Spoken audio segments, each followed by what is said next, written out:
Hi everyone, it's Crystal Hill here from Hill House Publishing, and today I'm joined by Jennifer Ackard, who is one of the contributors of Collaboration, where visionaries are sharing a new way of living. And Jennifer, I'd love you to share just a little bit about who you are, what you're doing in the world, and what your gifts are.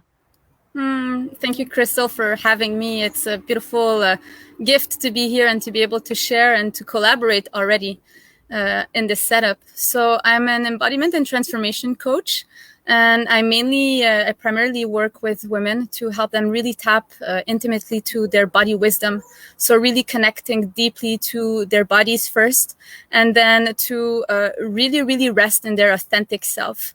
And what I mean by that is to really gain clarity on what they hold inside, their needs, their boundaries, their desires, their calling, and then starting to create their playground based on the answers that they find within, and also following this higher calling that they feel guided towards.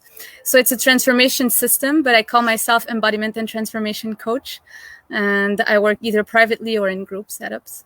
I love that. And I love how you're saying, we really need to tune authentically into our body, because if we're not, if we're just living from our mind, then we don't even know what's going on of 90% of ourselves. And that's where the wisdom is, right? Totally. And the one thing I found really curious or really noticeable in our sharing circles for this book was that you were mentioning writing from different parts of your body. So it really showed me how attuned you are to the consciousness and the different aspects of your body. And I'd love you to touch on that and what that experience is like for you. And how do you know which part of the body you're writing from? How do you recognize those voices? Yeah, I mean, it's all a matter of attention. So when I write, if I feel that my heart is pulsating, for example, I know that my heart is writing. I actually feel that part of my body more ignited, more activated. I feel the blood more circulating in that part of the body, and that is physical. Then energetical, I can feel different textures. So I believe it's, getting acquainted to the different types of sensations we have in the body, and then really becoming best friends with your body.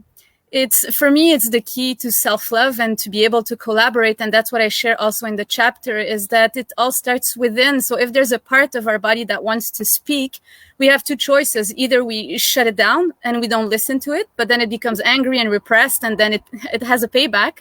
It just takes all of our life force. But if we open and we listen to it, then it has gifts. It has jewels to share. And all the parts of the body hold wisdom and gifts. So, to feel wholeness, for me, it's an ideal. I want to walk towards wholeness. So it's embracing everything that is in the body, to give it a voice, to unlock the wisdom and to unlock the gifts, which is the energy, the potential of the tissue. And then it starts transmitting, and all parts of the body starts collaborating. That's what I share also in the chapter. They all start communicating with each other, and it's not the liver choosing my life, or the heart choosing my life, or the womb choosing my life. It's all together. There is a party inside, and we can own up to that. Hi, Katerina. She's just joining us. Hi, Katerina. Yeah, absolutely.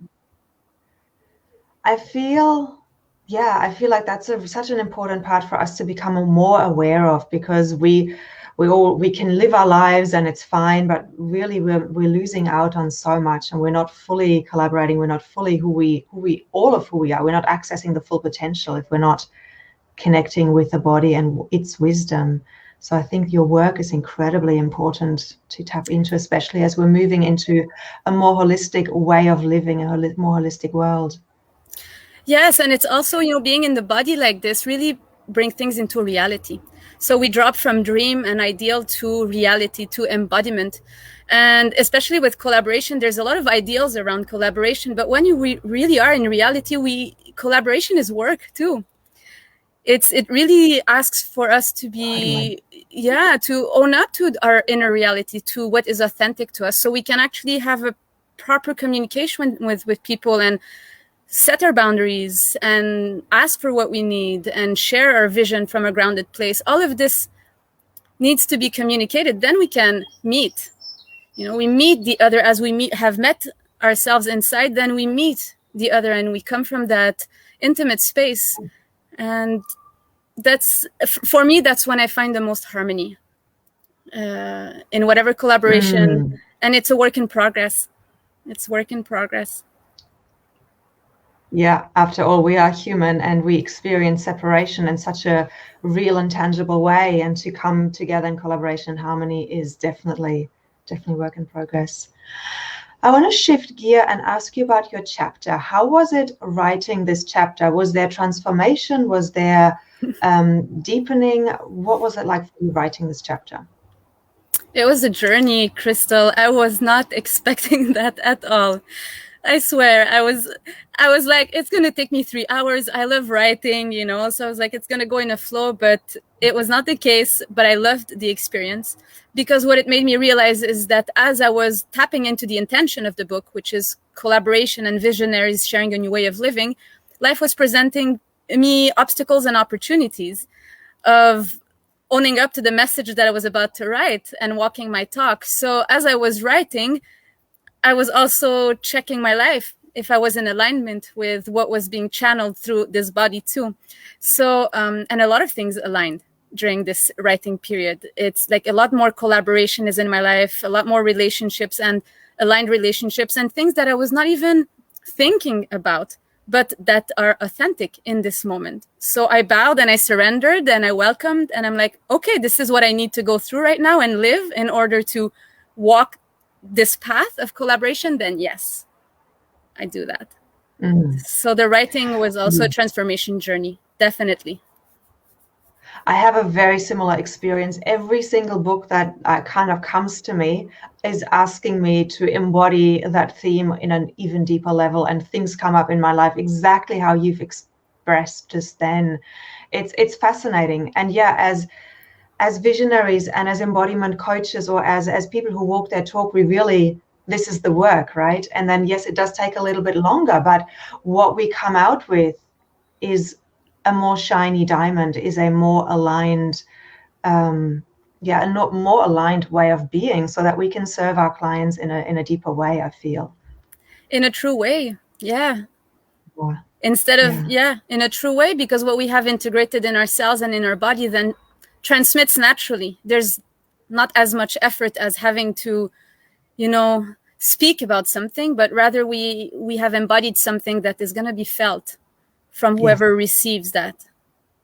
Yeah, exactly. And that's what's going to be moving. Now, who would you recommend this journey to? Like, if you hadn't done it, what would you have needed to hear? I mean, you already said yes, but what if somebody is sitting on the fence for the next book, which is called Intuitive Living, and it's a practical guide for women who want to deeply trust themselves? If somebody feels, oh yeah, that's kind of a nice thing, but I'm not really a writer, and or whatever it may be, like what would you say to them? I mean, the first word that comes is trusting your intuition. It's about intuition. So if there's a yes right away when you read the title and when you feel the book, I personally was even looking at the cover of the book if it talks to me, because it holds codes, it holds an intention in it. And if this resonates, then let the door open for you and be curious, jump into the mystery of it, because there is something for you and that will transform your life. And it will be a channel for you to share also what you have inside and that you're here to share. The book is choosing you as you're choosing the book, or else the book would not be presented to you. The door would not open to you if it was not for you. So if there's the mind that says not now, or I'm not good enough, then pay attention to that and trust yourself, because jewels come out of this. That's really beautifully put. Yes. And it is that inner knowing, that silent knowing that happens before the brain even gets an opportunity to come in, right? Yes, totally. And that's how I chose also. I tapped into the theme of collaboration, and then my hands started writing, and I was like, okay, there's a channel, there's something that wants to be shared. And then yes. Yeah, beautiful. Thank you so much. Is there anything else that you would love to share with everyone? You know, like, there's just so much joy that I'm feeling right now. So I just want to, you know, follow your joy, follow this love that you have inside. There's so many gifts that you're here to share with the world, and it's to keep that for yourselves is it's not worth it. Go ahead and share that. No, it's not worth it. Go ahead and share that. It's selfish. Right? I was going to say selfish, but I refrained. Go ahead and share. There's light that's going to come out of you, and you all have unique colors, and all of you are important, and all your voices are important. So shine up, shine up. Absolutely. Thank you so much, Jennifer, for being here, for being in the book, and for sharing your wisdom with the world. I think what you're doing is incredible. So thank you. Thank you so much, Crystal, for the same.